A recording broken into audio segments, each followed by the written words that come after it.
सामर्थ्यवान कौन है? कई बार लोग कहते हैं कि मैं सामर्थ्य हूं।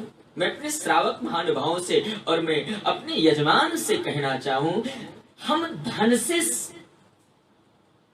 अगर कोई ये विचार करे कि हम बहुत बड़े धनवान हैं तो मैं सामर्थ्य हूं, मेरे भाई बहन, हम धन से भी सामर्थ्य नहीं हो सकते हैं। कोई विचार करे कि मैं बहुत परिवार वाला हूं, मेरी जान पहचान बहुत है, समाज में मेरी प्रतिष्ठा है, तो निवेदन करूं, इसका भी नाम सामर्थ्यता नहीं है। इसको भी सामर्थ्य नहीं कहा जाता है। सामर्थ्य तो कोई हो ही नहीं सकता है ना, क्योंकि तुलसी कहते हैं, किसी लेखक ने कहा ना, धनहीन कहे धनवान सुखी, धनवान कहे सुखी राजा को भारी, और राजा कहे महाराजा सुखी, महाराजा कहे सुख इंद्र को भारी। धनहीन को ऐसा लगता है, जो निर्धन है ना, उसे लगता है कि सबसे ज्यादा सुख तो केवल धन में है।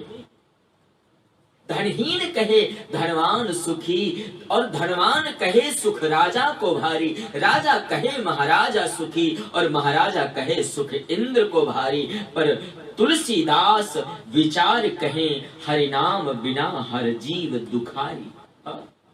मेरे भाई बहन, हम धन से कभी सामर्थ्यवान नहीं हो सकते। हम कभी रूप से, कोई कहे मैं बहुत सुंदर हूं तो मैं सामर्थ्यवान हूं, इसका भी नाम सामर्थ्यता नहीं है। सामर्थ्य तो उसे कहा जाता है जिसके जीवन में कोई दोष ना हो। सामर्थ्य किसको कहेंगे? जिसके जीवन में कोई दोष ना हो। और मेरे भाई बहन, महादेव में कोई दोष नहीं दिखता, इसलिए वो अपवित्र वस्तुओं को धारण करने के बाद भी पवित्रता का सूचक देता है। महादेव कोई साधारण नहीं है, शिव है। नारद ने कहा, बोले राजन, जिनके साथ तुम्हारी कन्या का विवाह होगा ना, तो अगुण अमान मातु पितुहीना। शिव को समझना बहुत जरूरी है। उदासीन सब संशय छीना, योगी यटिल अकाम मन नगन अमंगल भेष, अस स्वामी यही कहा मिले परी हस्त असरेख। वो योगी होगा, यटिल योगी होगा। योगी और यटिल योगी में अंतर है। योगी किसे कहा जाता है? योगी तो कभी कभी अपने संकल्प बदल देगा, नियम बदल देगा, लेकिन साधु मत है, महादेव यटिल योगी हैं, और यटिल योगी का कभी नियम ना बदले, उसका नाम योगी, वो यटिल योगी है। नारद जी ने कहा, राजन, नाम नहीं बताया कि किसके साथ विवाह होगा।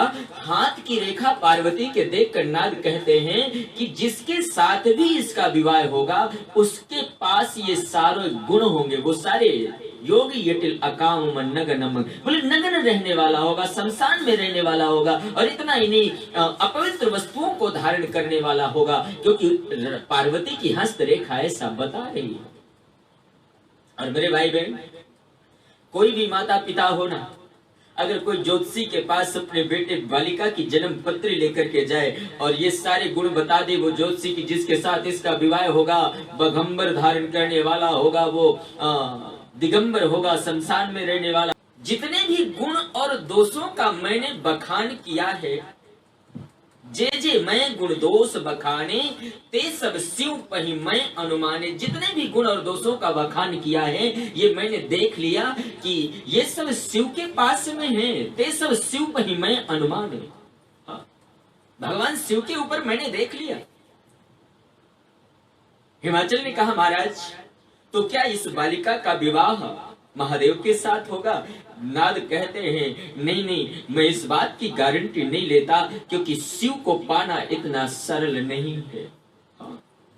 हाँ, नारद ने एक बात जरूर कहा कि अगर जितने ये अवगुण हैं ये किसी और व्यक्ति के पास हो तो वो अवगुण है, लेकिन जो विवाह संकर्षण होई, अगर शिव के साथ इनका विवाह हो जाएगा तो दोष और गुण देखने की कोई जरूरत नहीं है, क्योंकि महादेव सामर्थ्यवान है। और सामर्थ्य, क्योंकि उनमें कोई दोष नहीं है ना। द्वारा शरण ग्रहण की जाए शिव की तो महादेव भाग्य की बिगड़ी रेखा भी बना सकते।